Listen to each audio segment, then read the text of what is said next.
I never once felt like we were falling behind anything. I mean, I knew what I had at home. You know, when you were able to come home to the family that I had, I don't care who's got a nice car, who's got a nice house. Inside the car and behind the doors of that house, there could be things that I don't want any part of. And that's my experience as an older guy now is there's usually a lot of junk that's happening if you're going to make that your priority. If you're going to make your priority having a nicer car or a nicer house, then A, I think you're pretty shallow, and B, it's unrealistic because at what point do you say, yeah, that's good enough? Right. Because you never do say that's good Right. enough. Welcome to the True Wealth Podcast, where happiness is more often found in the soul of someone's wealth rather than the size of it. Money, after all, is a tool. It's not the destination. Money is the fuel to advance your core values and your purpose. Join us as we share some inspiring stories, true wealth life lessons, and practical strategies to help you design a life of intention, generosity, and fulfillment. Welcome to the True Wealth Podcast. We have some wonderful guests today. We're going to talk about the principle from Kevin's book, True North, called Wisely Using Your Financial Resources. So Kevin's book covers 9 principles of true wealth, and one of them we're going to focus on today is that, wisely using your financial resources. And as I was thinking about this topic, you guys were the first people to come to my mind. We have our guests today are Jeff and Karen Lukens. We have been friends for a long time. Before we were friends, you were my teacher in high school, Jeff. So we go way back. Not to name times and places, but it was 1996. I was a freshman in high school at Roosevelt High School in town here. And, to be frank with you, kind of a lost kid, as most freshmen are. My parents had been divorced the year before, was still trying to find myself. I was very into sports. And Jeff was not only my biology teacher, but became my youth pastor to an extent. He led our Fellowship of Christian Athletes group at Roosevelt High School and has had a deep and profound impact on a lot of students. I was one that was needier, so I was more interested in asking for more help and having a deeper relationship with Jeff. So I would ask a lot of questions and found that we shared a lot more in common than just loving, learning about how God put things together and created things, but also had a deep faith journey connection, as well as a lot of other things that I've come to love. I think mainly because you and Karen love them. So we kind of go back to my freshman year in college or in high school. Karen has been a lifetime elementary teacher as well. So I've known the Lukens as teachers and coaches and FCA leaders. Now they have moved on to become full-time grandparents, still working some part-time jobs. Karen is still mentoring kids and tutoring kids, especially kids who need help in reading, correct? Right. And Jeff is still working a number of different jobs because he likes to stay busy. And I think Karen maybe just doesn't want him sitting around the house all day. I don't know what. But yeah, Jeff is a guy who is always moving and always doing something with his time and with his life. One of the things I admire most about him as well. So both of you have made a deep impact on my life. I've had the privilege of being your financial advisor for probably about 15 years. I don't know, I haven't been counting, but maybe over 15 years at this point. So we've worked together professionally for a long time. And when we started talking about the concept of wisely using your financial resources, as we've continued to grow together and I've just learned more and more from you, I can't think of a better example of a couple who uses their financial resources wisely than the two of you. And I mean that as a deep compliment, but I really desperately wanted to have you in to share some of your story with us because I think your story is a powerful one. We have allowed ourselves to dig into Scripture a little bit in this podcast and to just be open with our audience about our faith in Jesus Christ. One of the scriptures that comes to mind is found in Revelation, where it says, "We will overcome by the blood of the Lamb and by the word of our testimony." And that's why I wanted to have you guys into the podcast today, is to share the testimony of how God has been faithful to you guys in your finances throughout your lives. So as I mentioned before, you're both lifelong teachers. And so we're in a really good position right now financially. We just had our financial review. We won't get into the details of your finances, but one of the things I wanted to talk about was going back in time. Kevin Ingbers, in his book True Wealth, talks about different periods of time in our lives where we experience different things. A lot of us in our 20s have a different financial experience than we do in our 50s or our 60s or our 70s. So Kevin kind of calls this beginning of our journey. So one of the reasons we've got you on today is to share your story of stewardship. I think you guys have been phenomenal stewards over the years. And as teachers, most people think of teachers as people who don't make a lot of money. Teachers typically are not living in the biggest houses, driving the nicest cars, making the most money every year. And so there are sacrifices that you have to make when you choose to be a teacher. You're not going to make the highest, the largest amount of money. So I wanted you guys to talk through the beginning years of your life, going back to when you first got married, and you've got 3 kids. Why don't you tell us about kind of the beginning of your life together and what that looked like financially and spiritually, and kind of where you guys were in your journey, let's say in your 20s. You want me to start? Sure. Well, we got married in 1981, so this year in June it'll be 45 years. And I always say we've never had jobs, we've always been teachers. You know, neither one of us ever said we have to go to work. We always said every day, I'm going to school. Yeah. And that was kind of a cool deal. When you go to school, the implication is you're going to learn something. And I think we both were of that ilk. But kind of going back to what you said, we kind of knew what we were getting into going into it financially, because we knew we weren't going to be rolling in it. My very first teaching job was at a Catholic school in St. Paul. And I'll never forget this. My first salary was $9,200 a year. And I made $314 every 2 weeks. Looking back on that, I'm like, that's impossible to live on that. And we weren't married yet. I taught for 1 year before we were married, but that's how much money I made. And coached a couple of sports, so that bumped it up by like $50 a month or something like that. But we weren't rolling in it at all at the time. Well, you were making sure Karen wasn't a gold digger, right? I mean, she wasn't marrying you. She was marrying you for the looks and all of that. If she stuff, was right? marrying me for the looks, she blew it.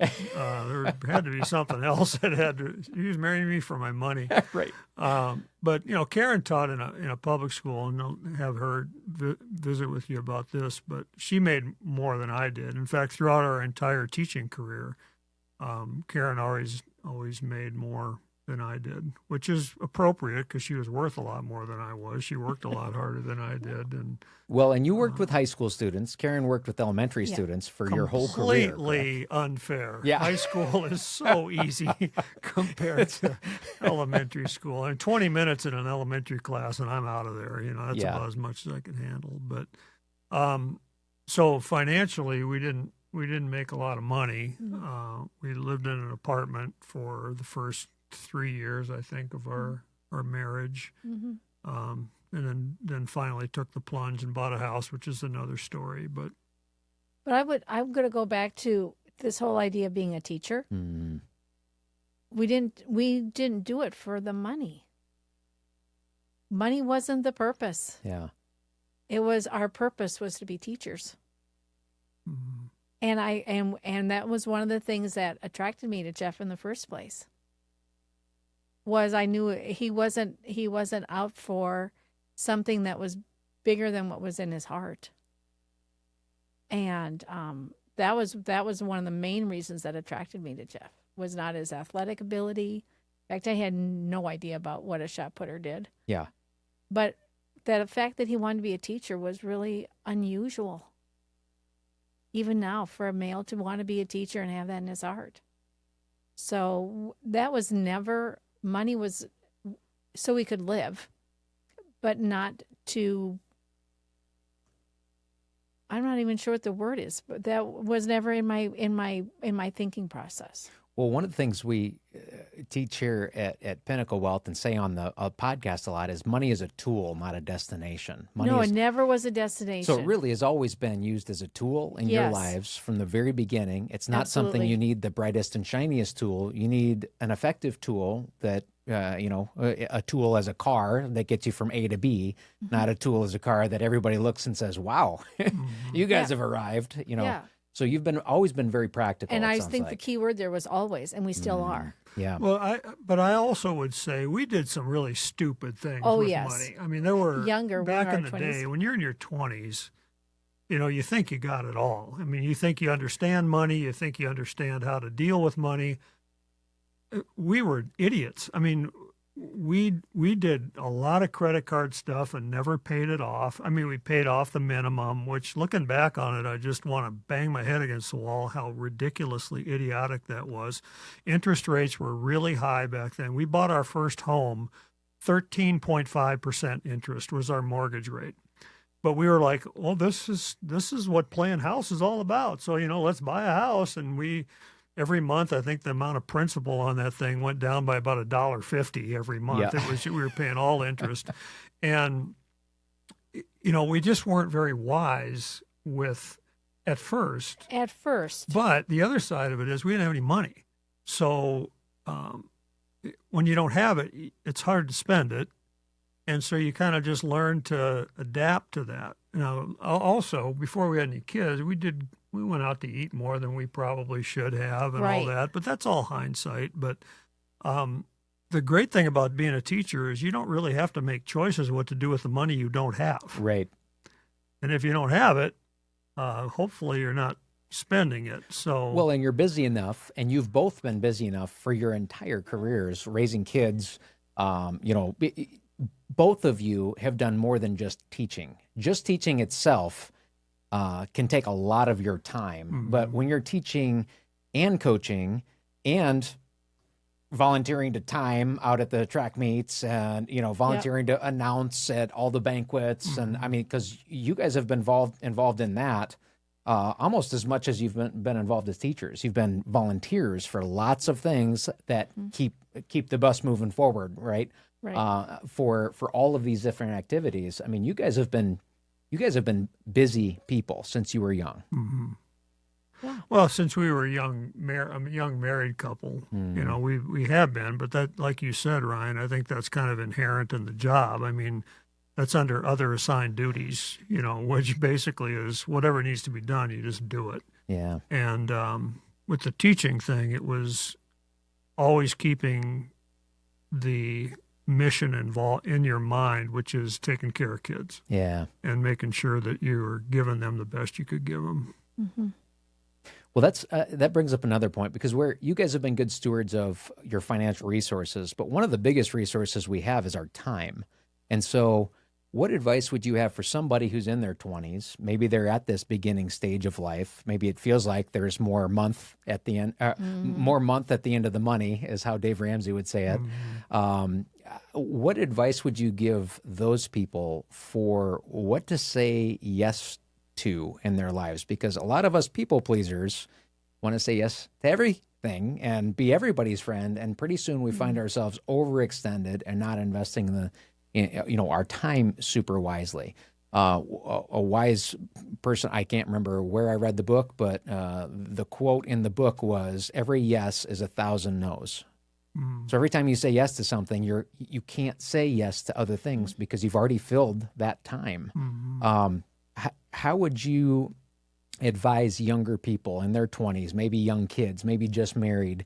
What are some things you've learned about how to wisely use and steward your time?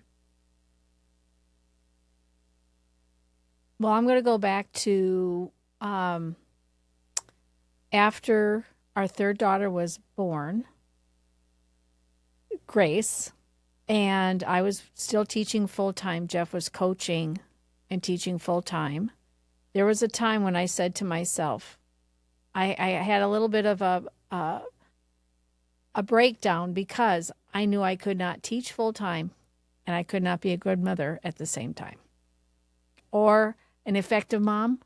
I could not split up my time anymore. So what I ended up doing is I took 2 years off of teaching and I had daycare so that I could be a mom. And then I went back to school part-time. So I got my master's. So I gave myself permission to say no to teaching for a while so that I could feel like I was doing our kids the best, and Jeff, because we were not giving each other any time because we were so divided. Our time was divided. Yeah. So I decided to take 2 years off of school from teaching. And then after those 2 years, I ended up job sharing so I could still be a mom and still do the teaching and have my foot in the door and still be a wife. Yeah. So that time, I think you have to think about, you have choices. Right. We have choices. It's not like I have to do this, but we have choices. And thankfully, Jeff was willing to take on another job. I was going to say, because choices do have consequences. And if you're talking about her making more than you from an income standpoint, Yep. if you're taking that income out of the equation, Jeff, how did you feel about that? And what did you do about it? It sounds like you got another part-time job. Well, I was all in on how can you say no to, I want to take some time off to raise my children. I mean, for me to be able to say, well, that's a dumb idea. You don't do that. So I never really consciously said, well, if you're going to do that, I better pick up the slack here. I don't think I've ever thought about it that way. It was just like, we need to make more money. So I'll paint houses in the summertime, or I'll take advantage of opportunities that come up to do a workshop somewhere to make a little money on that. But I never thought, oh man, I better do this. Otherwise we're going to starve. As a husband and a father, if I can't say, I think that's a great plan for you to say, I want to raise our kids in our house so that they can, know that their mom and their dad care about them. But, I never looked at it as taking on another job. I just looked at it as, you got to do what you got to do. And, you talk about time management for any young people today compared to young people when we were young, the number of distractions today. Yeah. I can't even relate to them. I mean, I can relate to the amount of distractions on my phone and social media and all that. None of that was even an issue back then. We didn't have that we didn't have computers. I know people are probably watching this going, you guys must be really old. We are, but there were no distractions compared to what there are today. So it was either kind of sit around and feel sorry for yourself or go to work and try to make things better. Yeah. And that's kind of what I think we both have done that. And so when I had those 2 years off, I had daycare in my home, but I only took teachers' kids. And we actually broke even because of daycare costs from what we earned. So it wasn't a huge issue as far as money, but time. Right. So think about how can you use your time better and wiser. I was able to get my master's degree then during those 2 years, which actually at the time bumped up my salary once I went back to school, went back to teaching. That no longer is really an option for teachers, but you have options and you have choices, and it turned out pretty well. Yeah. Well, by trusting. Right. It must by trusting, right? And it must not have felt like, you're probably you're sitting there making these choices that aren't getting you ahead in life. You're not beating the Joneses, right? You're next door. So you're seeing their cars moving faster than yours. You're competitive, Jeff. I know you are. You were a great athlete, shot putter, and all that sort of thing. I saw pictures of you back from high school and college. I don't know if you still own the shot or disc records at O'Gorman or at Augie, but between you and your brother competing for those records, you guys owned a whole bunch of those. So you're competitive by nature. How do you deal with that competitive nature when you're seeing people that are your peers essentially pulling away from you down the straightaway, when you're trying to make the best decisions for your family and it just feels like you're falling behind? I never once felt like we were falling behind anything. I mean, I knew what I had at home. You know, when you were able to come home to the family that I had, I don't care who's got a nice car, who's got a nice house. Inside the car and behind the doors of that house, there could be things that I don't want any part of. And that's my experience as an older guy now, is there's usually a lot of junk that's happening. If you're going to make that your priority, if you're going to make your priority having a nicer car or a nicer house, then A, I think you're pretty shallow, and B, it's unrealistic, because at what point do you say, yeah, that's good enough? Right. Because you never do say that's good enough. If you're able to accept what you got and say this is better than good enough, then I think you got things straightened out priority-wise. But when we started out, we didn't have any money, but we didn't know that. You know, it's kind of weird. You don't know you don't have any money. You just if you have it, look what we have now. Yeah, because we never had a paycheck really like that. No, we thought we were doing pretty good. Yeah, but, absolutely. Well, and you have a pretty unique situation as both being teachers. Granted, your income wasn't the highest, but teachers are forced to save into the South Dakota retirement system. So part of your paycheck is withheld from you, whether you like it or not. Even if you don't think you can afford it, you got to get by. So there's this, a public institution forces save first and live on the rest. Whereas a lot of us who work for private institutions, unfortunately, get to make that decision whether we participate in the 401k and how much we put into the 401k. And we can say, well, things are tight, I'll do it later.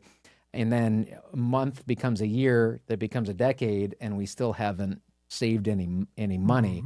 So you had an advantage that they didn't give you the choice to say, well, we're poor. We don't feel like we have enough money. Your solution to that was go earn some more money doing something to provide for the family, but we're going to continue to be saving at this early from a young age, right?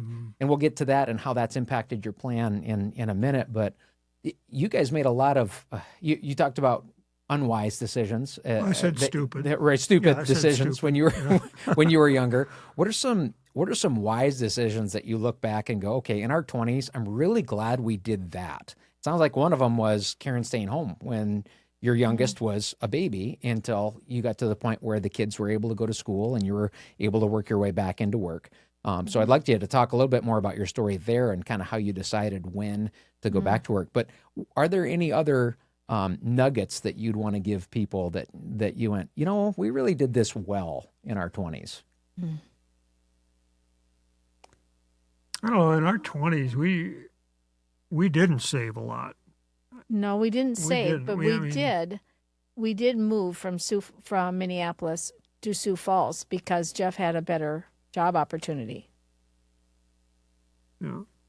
And that was important. That was big. It was hard. That was a very hard thing for me. And it helped us in the long run. So God knew what we needed down the road, and there's that trust again. Before you did. Before I did, and that was a really difficult move for me. Because you have family. I have family there. In the cities. Yep. And I had really some decent teaching opportunities there. And I was making a classroom that others were coming to visit with me to see how you do that. So I was leaving a lot more, but in the long run, it really helped us financially, but also growing our family and raising our kids here. So yeah, that was difficult, but it was it was a move that we made that turned out really good. And we did, like I said, we didn't do a lot of very wise financial things in our 20s. You know, maybe more people than do, but I would guess that that's pretty common, where Yeah. you get somebody in their 20s or even their 30s who are like, no, that can wait. And they don't understand the value of money, the time value of money. Right. And I certainly didn't. Neither one, well, Karen maybe a little more than I did. I grew up in a house where if you had it, you spent it. I mean, the old, I don't know if people are familiar with the Ruby Payne model, but with Ruby Payne, it's like if you're in poverty, when you get money, you spend it. Yes. You don't invest it. You don't save it. You spend it Yep. because you never know when you're going to get any more Right. money. It's a And mindset, isn't it's a it? mindset. And I think I was of that mindset. You know, oh, we got a $500 tax refund. Well, what are we going to buy? Right. Yeah. Rather than how are we going to put this somewhere so that so many years from now, you know, Yeah. which 20 years from now, when you're in your 20s, is like never. You know what I mean? Yeah. I don't know if that makes sense, but I wasn't very good at saying, I got to look at 40 years down the road rather than 40 minutes from now when I'm going to go to the store and buy something that Yeah. I want. Yeah. You know, I didn't have a very good mindset with that. I would say though, the house that we moved into in Sioux Falls, we waited until we had sold our house in St. Paul before we bought another house. Yeah. I mean, that we had to do that financially. So we waited. I mean, we started to learn the hard way from our first house in St. Paul to wait until we could really afford it. And we only built what we could afford. Mm-hmm. We didn't go far above our means, and we had an unfinished basement. So we basically lived upstairs. And it's the and I same think home we live it's in. important for people to know too, we're still in that house. That's exactly what I was going to say. We Yeah. built that house in 1986. At least I have no intention of moving. I mean, Not now. it's Not yet. We paid it off, and maybe that's part of your next round of questions. But the fact that we're still there, literally 40 years later, is pleasing to both of us. Yeah. I know it's comforting, it's pleasing, it's secure, and we don't owe any money on it. So that's kind of a good deal. I mean, if we would have kept saying, you talk about your question about keeping up with the Joneses or whatever, moving somewhere new every 2 or 3 years, we'd never would have caught up, Right. ever. Because when you move to a new place, it doesn't get cheaper. You don't move into cheaper places. You move into some place that's going to probably be more expensive. Right. You move up, right? You move don't up, move down. and I'm so grateful that Karen is secure enough to say we don't need anything more than this, and we don't. I mean, our house, when our kids moved out, our house got a lot bigger. When our kids moved out, it was pretty cramped when they were there, but it got a lot bigger as soon as nobody was around anymore. Well, and isn't that funny? I mean, that's what most people will do is continue to move up every 2 to 5 years or so into a bigger house and a bigger house and a bigger house. Can you imagine if you were living in a house twice the size of what your house No. is right No. now, It would and not be no lived kids in. now? No. But most of us spend all this time getting into a house twice this size, only to have our kids leave and go, "What am I going to do with this? Now Yeah. what? I have a lot to take care of now." Mhm. Yeah. And I would say in our home, it was busy and it was full. But there was another choice that we made to be content with what we had and make do with what we had. Yeah, all three of our girls slept in the same room for a lot of years. They wanted to. That's possible, They wanted huh? to. Yeah, it's possible. Yeah, And I they don't think all wanted your to. kids could stay in the same room, Ryan. They're in two, so we got 3 and 3. Yeah. But we've tried to do the same thing, and I don't know, for better or for worse, it seems to, it creates this culture of not everything revolves around me, not everything's mine. I don't know how good Exactly. that is or bad, but it's the way we've been called to do it. So, Right. but it seems like there's some benefit in that, growing up, knowing that I'm part of something bigger, knowing that my actions impact others. I won't mention any of my kids, but certain kids make their beds and clean up after themselves. Others struggle with that, and their struggle with that impacts the others, right? So they grow up with this bigger mindset that, hey, the world doesn't revolve around me, and my choices impact others. Right. They care about each other. Right. And even their family doesn't revolve around them. Right. You know what I mean? Yep. And that's hard let these alone days the too. World. Right. Yeah. Yep. Yeah, it's hard. So more choices. More choices. More choice. Well, and I love, so the lifestyle you guys have led, just to give the audience who may or may not know you a little bit more context here. I mean, this is where we're at right now. We started in the 20s there. The launchers phase is what Kevin calls that. The people that are in their 20-somethings. You guys are now on the other end of the spectrum. You're in what Kevin calls the leapers phase, and he names it the leapers phase on purpose because it can feel like jumping into retirement is like leaping out of a plane with a parachute to your back because it's scary and this is a whole new world, and how do I replace my income and what's going to happen next? What do I do with my time? It's scary in a lot of ways, relationally, financially, but you guys, like many lifelong teachers, you guys are in that position where the combo of forced savings into your teacher's pension and into Social Security, you're in a position where you might even be making more money as a retired teacher than you were as a teacher. You've mentioned that before. I mean, your salary what was your maximum salary as a teacher was never very high. And you want me to put a number to that? You don't need to, but okay. I would like to. Go because ahead. I taught for 35 years. I never once made over $50,000 a year for my teaching salary. My last teaching contract was $48,000, which is phenomenal. I don't want to get into a political debate on funding teachers. I think we're all on the same page that teachers are worth a lot more than we pay them. That being said, I don't know where the money comes to do that or how the implications. And I do know that your benefits are greater than most too. But that being said, you've learned to live on a lot less than most people would consider a reasonable salary. And I didn't mention that just to say, well, you guys should feel sorry for us, because I never felt sorry for myself. No. But I just kind of laugh when I hear people, not necessarily in Sioux Falls, but other teachers say, "Oh man, I am only making $75,000 this year." I'm like, yeah, well, that would be okay, but we never. It is what it is. Yeah. You know, we were in it because we chose to be in it. Right. And I really think either one of us could have done something else if we wanted to, but we didn't want to do it. So, and I'm going to give you credit, Ryan, because for years you have said, you guys just hang in there, because once that Social Security and teacher retirement get turned on, when you retire, you will be pleasantly surprised. And I didn't believe you for a lot of years, and now I'm for good reason finally starting to believe that. Yeah. And I think you brought up a good point. With that teacher's salary, though, we did have really good benefits. Yeah, yeah. And some folks forget that. Right. That's really important. But it does force you to have a different standard of living, to make choices that not everybody has to make. Some people can choose to spend 100% of what they earn.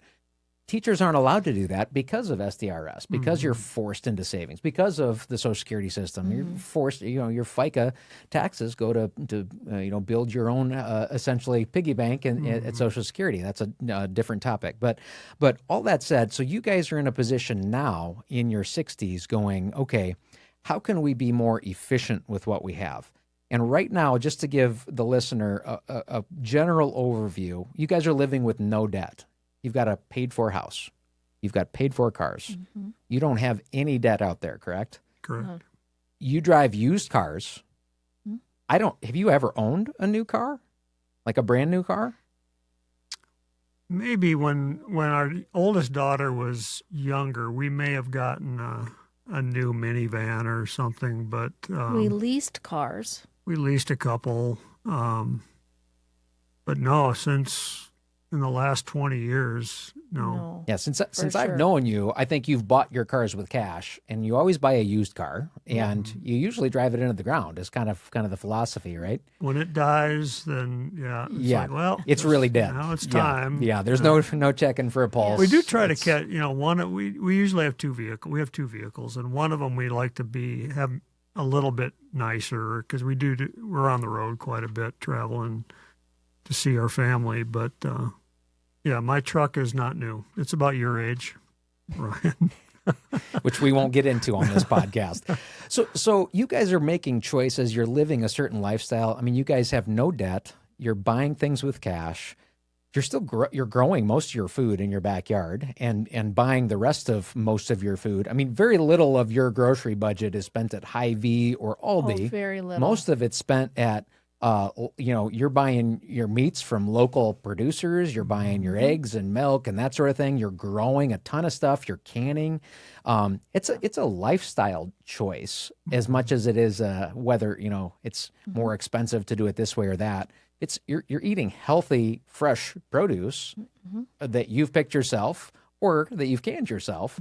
You guys, but in addition to that, you are some of the most generous people I know, too, in how much you share in the middle of all of this, working hard to feed yourselves well and save money. So that's just kind of a general overview of your lifestyle right now. You're also still doing DoorDash. You both still work part-time, essentially, while you're in retirement, because you've both retired from full-time teaching. How would you describe your financial situation right now? If you were to tell us how you feel about it and describe it, how would you describe it? Comfortable. I know we buy what we need. We have just enough and a little more. But I would say I currently tutor quite a few kids, and I buy things with cash, first of all, but I work to give. I mean, my whatever I earn or whatever extra we have is for giving now. I have no other reason. Why would I hoard it? I don't need it. So that would be my reason, for sure. Yeah, I mean, I'm a much harder sell than Karen is on that. I mean, admittedly, I'm not much of a worrier kind of person, but the one thing I have worried about over my adult life is money.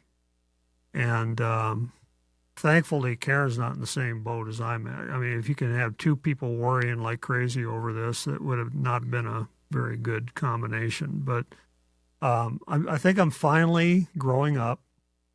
And I'm finally at an age now or at a situation and our financial situation is so that I can say, you know what, I think we're good. I think if we want something, we get it. We don't want a whole lot. I mean, that's what I'm saying. Just enough. We have I don't know just if that's enough. a problem or a good thing, but we just don't need a lot. And as long as I can afford potting soil for my tomato seeds to start them and all that, it's good. But I don't know. I'm finally, and again, I'm going to give you credit for that. You've convinced me slowly over the last decade and a half that give up your worries about this and just trust, because you're not going to be abandoned. You're going to be taken care of. And you were right. And both financially and spiritually, there have been so many blessings that have come out of this. And I'm with Karen. Now, it's fun to give stuff, whether you're giving money or giving things, or like, time. Or time or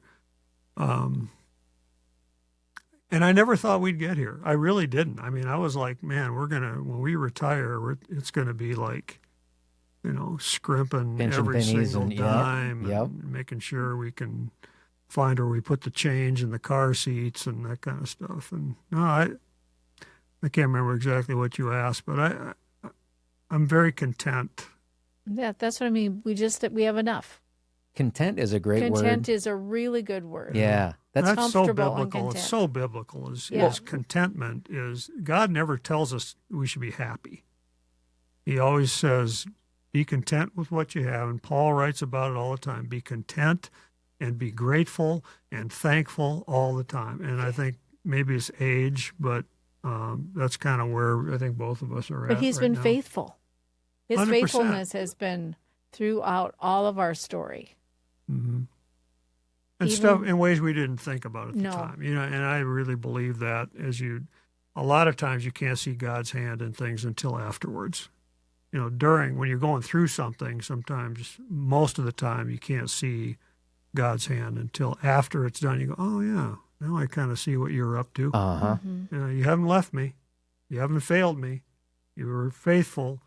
And all I had to do was trust you, and I didn't until now. And I'm like, yeah, Yeah. you were right about that. Well, amen to that. And it reminds me of Ron Blue, is one of my favorite financial teachers. He's kind of the godfather of marrying faith and finances. He was kind of the predecessor to Dave Ramsey. And he says, one of the most important questions you can answer in your life is how much is enough? And he said, let me help you answer that. Whatever you have right now is enough. Exactly. Even if you feel like it's not enough at this moment right now, what God has given you, what you have right now, and until you can learn to be content with what you have now, you're never going to be content with more. More is just going to lead to the desire to want even more. And that never stops, as you said before. Never. It's such a trap. It's such a trap. So But learning I've been in it. right. So I know what that trap feels like, and it is not comfortable. It's suffocating. But God also takes us out of that trap by being grateful. Right. Because we remember who it belonged to in the first place. And who it belongs to now. Yeah, it always has. So that trap, there's a way out, is by being grateful. I love that you said that too. More and more research is backing that, the impact of gratefulness in your life. I've heard of a guy who wakes up every morning and takes a 20-minute grateful walk. And all he does is he walks and he prays and he says, thank you, God, that I have feet that allow me to walk. Yes. Thank you, God, that I have a sidewalk to walk on, or a golf course that I'm walking through, or whatever it is. Learning to look around and be thankful for all that you've been given is a completely different way of looking at life than this in want version of life, which says, gee, I'm thankful that I can walk, but these shoes are, they need to be replaced. I need some new ones. So this idea of contentedness, until we can be content in our 20s with little and content in our 30s with, maybe a little more than little, but not much, or content in our 40s or 50s, learning to be content with what we have, I think, is one of the secrets I'm pulling from what you guys are saying, is you can be content in all circumstances. It's kind of what Paul taught in Philippians, right? Absolutely. Philippians 4:13 is one of the most overused and frustrating verses out there. I can do all things through Christ who gives me strength. What did that come after, though? It came after Paul's admonition. He goes into this over and over. I've learned to be content in all circumstances. Yes. And he gives you all these circumstances he's been through, all of the crap he went through, that he learned to be content. Beatings and out at sea for 3 days, shipwrecked, and this, that, and the other thing. Those are the things that have caused me to learn to be content, and to learn that I can do all things through Christ who strengthens me. In other words, he's my provision. He's my provider. How I can trust that he's going to give me exactly what I need. So I think you guys have been a living example of what that looks like, to trust in God's provision for your life. What advice would you guys have to a listener who might feel like they'll never get there? You don't understand where I'm at right now. I'm in a tough financial position, and I don't feel like I'll ever get there. What advice would you have for that person? Well, number one is, you will. You will get there. But the caveat and the but is, if you don't change some things, and you don't take steps to change, and you don't take steps to try to get there, it's not going to happen on its own.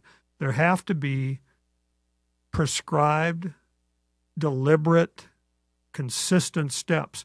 And my advice to a young person would be, get somebody to help you with that as soon as you can. Yeah. If you have $100,000 in student loan debt and you think it's insurmountable, if you have you just mortgaged yourself to the gills and you don't know how in the world you're going to pay for all this, you probably won't know that in a week either. Right. Find somebody who is outside of you who can help you manage that and help you understand how you're going to get there. There has to be a sequential set of steps in order to do it. We are living proof of that. You can't just wish it away, or you can't keep spending money and saying, well, maybe it'll get better. I mean, it's discipline and wisdom and humility where you eventually have to say, I can't do this by myself. And Ryan and Karen and everybody, I was that guy who I finally said, maybe we need somebody to help us manage this stuff so that when we get to the ages we're at, we're not wringing our hands. But if you're in that situation and in that financial straits where it's like, I don't know the way out of this, it's kind of like being an addict. You're going to get out on your own. You're going to have somebody help you. Yeah. And as hard as it is, especially for guys, to say, I need help in this, best thing we ever did financially was to seek out somebody to help us. And we had a couple of financial advisors before you, and I look back, I don't know, I wouldn't trust them to give financial advice to my dog, but you've saved the day with me anyway with this financial stuff. I don't want to blow your head up here, but well, you have. I appreciate that. But save the day, I would say in the aspect of you guys were already headed down a really good path for the most part. We've done some things that are more efficient, but I think what we've done more so is gone, here's where you're at. And a lot of people don't know what that looks like. Where am I and where are we heading? Am I okay? Oh, I am okay. Or maybe, oh, I'm not okay, but here are the 2 or 3 steps we need to take to get back on track. Most people don't live their lives knowing whether they're on track or not. They don't even know where they are where they're playing if they're even in the field. Right. Yeah. Are you even close to being on the map? And that's the benefit of having where you are. having a financial plan, even if you feel like, because here's one of the things we see a lot in our industry. Well, I'll come to you when I have some money. I don't have anything that you can help me with. That is a misnomer that we need to overcome through better advertising campaigns and better communication to the public. You need to come to us right now, wherever you are, so we can help, because that gives us a longer period of time to be able to help, especially if you're in a position that you don't feel like you have enough, that you should come and get some help. That's exactly when you need to come get some help. Right. So come in and come and see us, and let's put together a plan so that 20 or 30 years from now, things look different.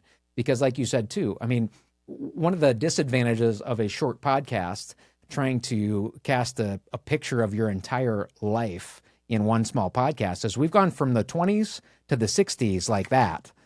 When that's a crockpot period of slow but sure, we don't feel wealthy. We don't feel wealthy. We don't feel like we're there. We're like we've arrived. And now we're in our 60s, and it's been 40 years worth of accumulating at that point. Whether you realize it or not, SDRS is growing, and your credits and Social Security are growing, and all that sort of thing. This is not a quick fix. You're not going to come in and have things change tomorrow. Where all of a sudden you've got it all figured out. It's a slow but sure. It's a slow but sure change that requires small disciplined steps, like you mentioned before. The biggest thing too, I would say to anybody who is financing 2 or 3 vehicles, financing a boat, financing a house, more than you probably should have bitten off. I can't tell you how possible it is and how freeing it is to not have debt. And I've never been I like Dave Ramsey, but I've never taken his course or anything. But what he says is a no-brainer. If you don't owe anybody money, you'll have more money. Yeah, that's true. And if the money you owe is wasted in interest, you have even less money. Right. When the last house payment we made, I'll never forget it. I'll never forget how I just went, I can't believe this. Yeah. We have a zero balance. Yeah. And I'm like, now what? That made My first thought was, now what can we buy? Right. But it was like, holy cow, Yeah. we did it. And we thought it was impossible to do. And you did it on 2 teachers' salaries. Not to go back too far, but 2 teachers that made the decision halfway through their teaching careers as your girls, who are amazing girls, who I respect deeply. They're awesome human beings. You decided, hey, we're gonna invest in them and their educations. We're educators who believe in education. Mm-hmm. You funded private school for them, and your goal was that they would get out of school without any debt, correct? Or as little debt as possible. as little debt as possible.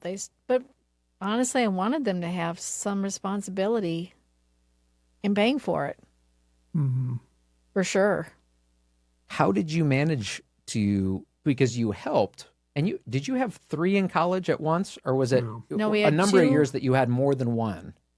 And we had 2 weddings. So we had at Right. least 2 in college and 2 weddings in there too. So You're going to ask how we did. I don't know.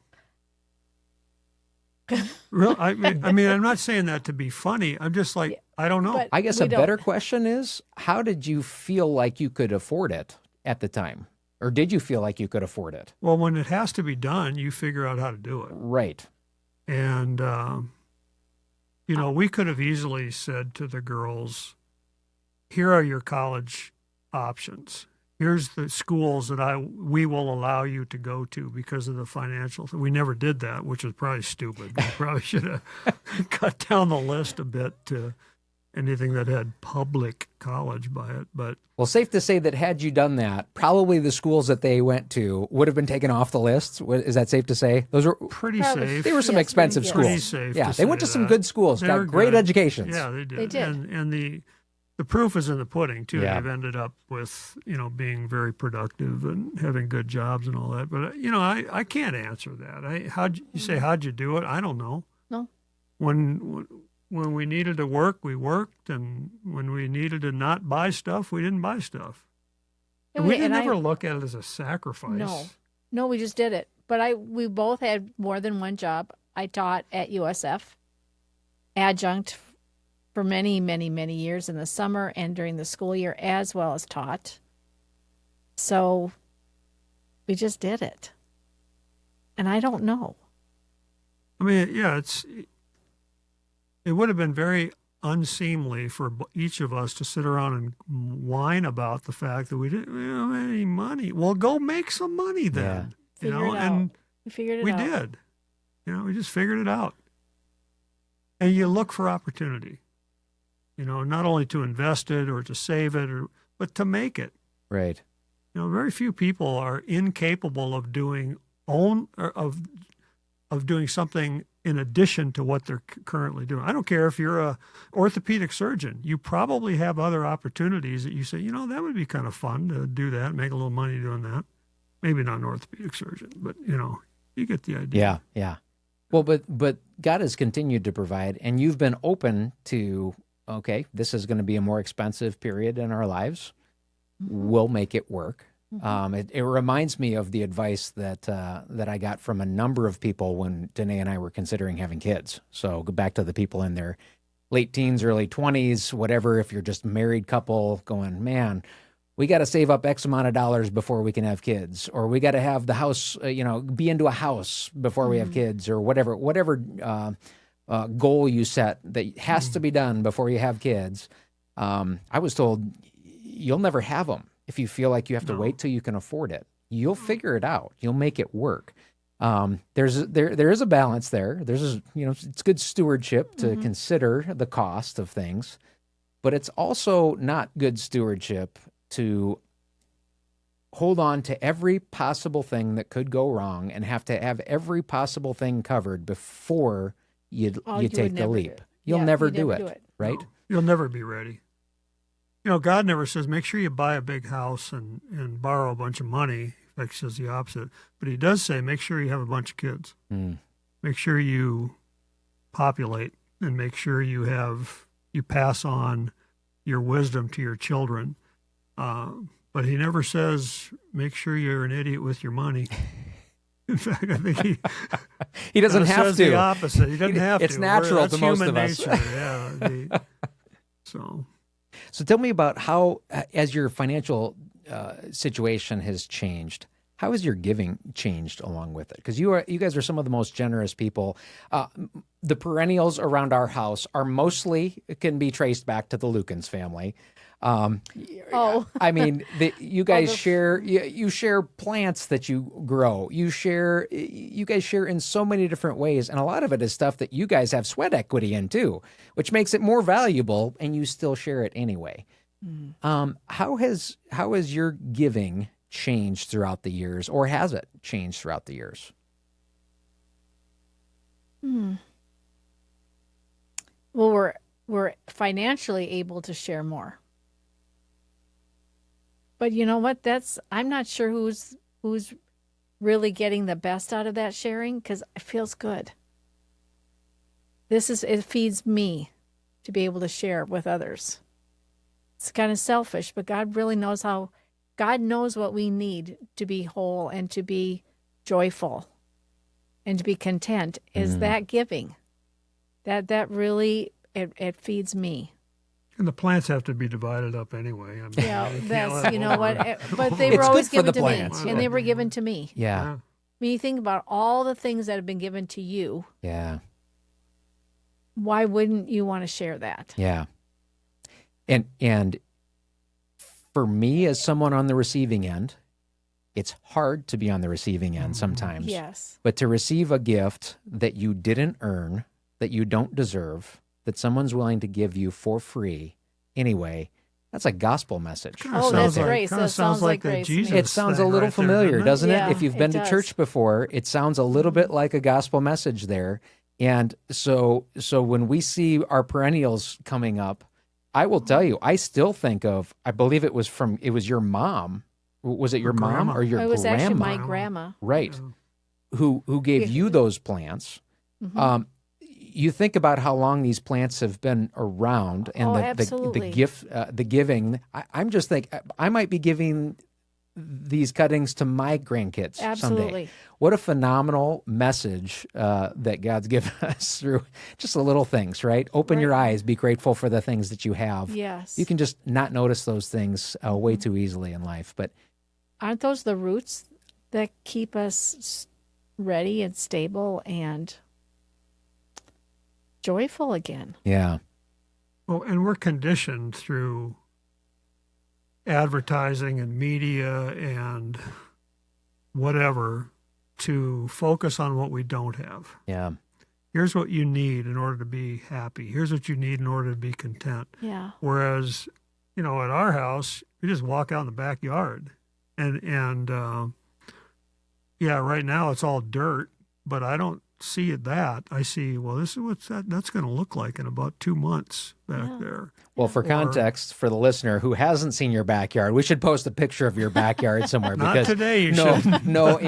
in June or July when everything's starting to bloom. I mean, Karen has the most beautiful perennial flower garden, and Jeff fights with her every year over trying to plant stuff that he can eat. Next to all of the Right. That's, perennial flowers, and so, but what a beautiful combination. And I've never thought of it this way. They feed each other really nicely Absolutely. too, Yeah. which is kind of funny. I mean, it's an analogy for marriage too, that he's brought two totally different. Karen loves the beautiful flowers, and Jeff's like, I can't eat those. yeah, that's right. But I want potatoes. But anyway, the flowers bring the bees that pollinate the potatoes and the tomatoes, right. and it's a beautiful picture of what God can do in our marriage and in our relationships. But I guess bigger picture, 3/4 of your backyard is a garden.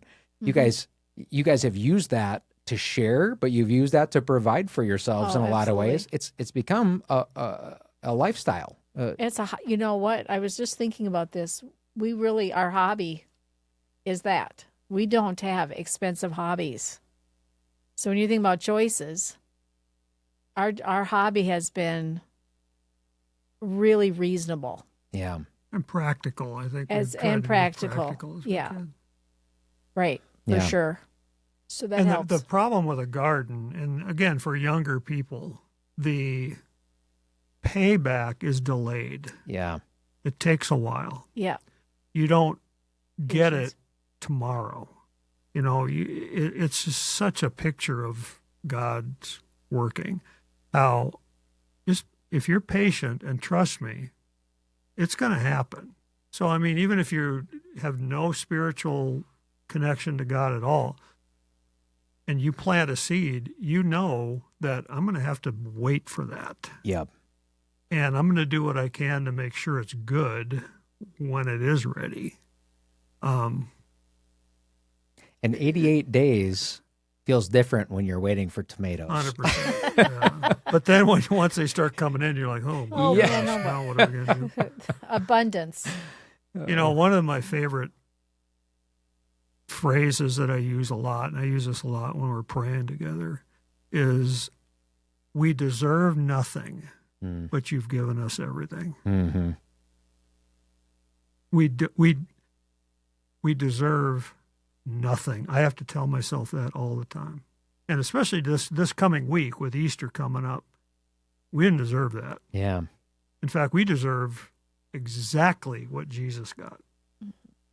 And living on that foundation is a really good foundation for living a content life and a grateful life, because It's everything hard. over and above nothing is something to be grateful for. Mm-hmm.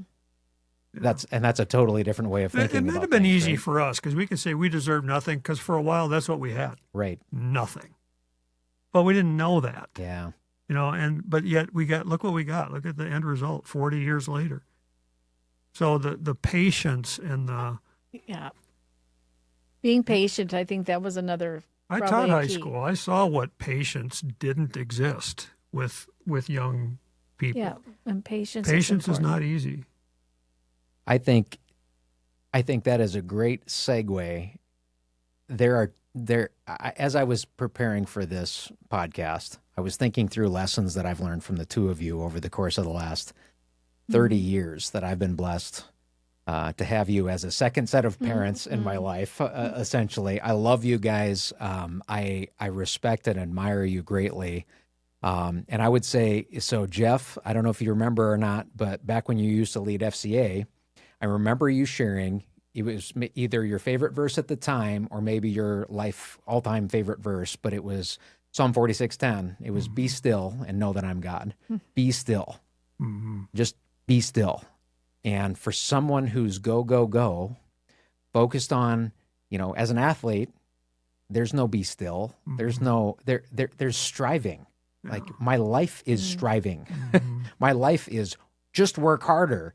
And for you to say, be still and know that I am God. God said it to David in the Psalms, but for you to say it as somebody who I respected at the time, it changed my view of Scripture, and it changed my view of what I was doing athletically, and made me go, pause, ... question mark, instead of just go, go, go, go, go. It was, I need to be still more often and trust that God is doing a work in all of this. And what a great picture. The gardening picture is a great picture of that. Be still, wait on me, trust me. It's coming, but you can't see it yet, and then Karen, you have worked with youth your whole life. One of the first times I met you, though, outside of just for me being Mrs. Lukens, was you guys were trying to find a mentor who you were already working with. You were working with a young man who was in a flag football league, and yes. you had really invested in him, and you were looking for somebody to kind of help take him to practice and that sort of thing, and kind of just be a buddy to him. This was late 90s. Yep. And that was when I really got introduced to you on a deeper level than just knowing you as Mr. Lukens' wife. Yep. And I remember being in awe of how you treated this young man who came from a broken home, who was in deep need of love and basically everything. He was in a rough spot. And I remember asking you, how can you be so patient with this kid who's being rotten right now? And I don't think I said rotten. This kid is tough. And you said to me something that stuck with me, and it has changed the way I parent. It's changed the way that I meet with clients too. When I see behaviors that I'm like, what the heck? Like, why? I don't understand why you're doing this or why you're acting this way. You said about this young man, there's always a reason for behavior. And I was like, well, there's always like this kid doesn't have something, or he has too much of something, and I need to get to the bottom of that to understand why he's behaving this way. Instead of spank your bottom or give you a carrot, kind of a deal. Right. It's understand why are they behaving this way, and that's allowed me to see people differently. And I don't always do it very well, but this idea of pausing and asking the question, why is their behavior a certain way, I think was a really valuable tool to me. And I guess I wanted to share with the listeners, it's one of the gold nuggets that I've gotten from you. Good to hear. Because as you evaluate yourself, and maybe even there's some people out there going, I'm not where I want to be financially, I've made bad choices or whatever, instead of beating yourself up, maybe give yourself a little bit of grace and patience and say, why am I making these financial choices that maybe aren't in my best interests long term? Because getting to the root of that is the key to where to start, right? Where do I start to get to the root of the problem? Because the root of the problem for people who have a ton of debt isn't that they have a ton of debt. It's that they're not content with what they have. And they'll continue to be not content with what they have and add debt. And so we need to get to the heart of the problem. So thank you guys for being people who have invested your lives in other people. I remember Mr. Lukens meeting with you about 10 years ago or so. And I was struggling and questioning whether I should still be a financial advisor or not. And you encouraged me and said, you're making a big impact in people's lives. And I remember thinking, well, not as much of an impact as you were as a teacher. You impacted thousands of people. And I remember you saying something along the lines of, I don't feel like it. I don't feel like I have. Like sometimes I feel like my teaching career was a waste. But I will say from this one guy, you have changed my family tree because of how you've invested in me. And I would imagine that between the two of you, it's not even like dozens of people that you've impacted. It's probably thousands of people that you've impacted who will impact tens of thousands for how you've chosen to invest your time. And so I just want to thank you on behalf of a student. I want to thank you as my teachers, and I want to thank all teachers out there for the investment you make in investing in the next generation, because what you do matters, and it impacts, it can impact an entire family tree forever. In the same way that our financial decisions can as well. So thank you to your teachers. Thank you to the listeners. Thank you for joining us on this episode of the True Wealth Podcast. We would ask that if you found some benefit from today, that you would like or subscribe us. You can find us on YouTube, Spotify, or wherever you listen to your podcasts. If you have additional questions or on today's topic, or if you have questions just in general, you can email us at info@pinnaclewealth.com. And we, again, just want to thank you for joining us today on this amazing journey through life and what it means to experience life confidently enjoyed, one of true wealth. So why Pinnacle Wealth? Because the pinnacle of wealth is true wealth. We'll see you again soon. The opinions voiced in today's True Wealth Podcast with Kevin Ingvers, Nick Omlet, and Ryan Ovenden are for general information only and are not intended to provide specific advice or recommendation by any individual. Past performance is no guarantee of future results. All indices are unmanaged and may not be invested into directly. Investing involves risk, including possible loss of principal. No strategy assures success or protects against loss. To determine what may be appropriate for you, consult with your attorney, accountant, financial, or tax advisor prior to investing.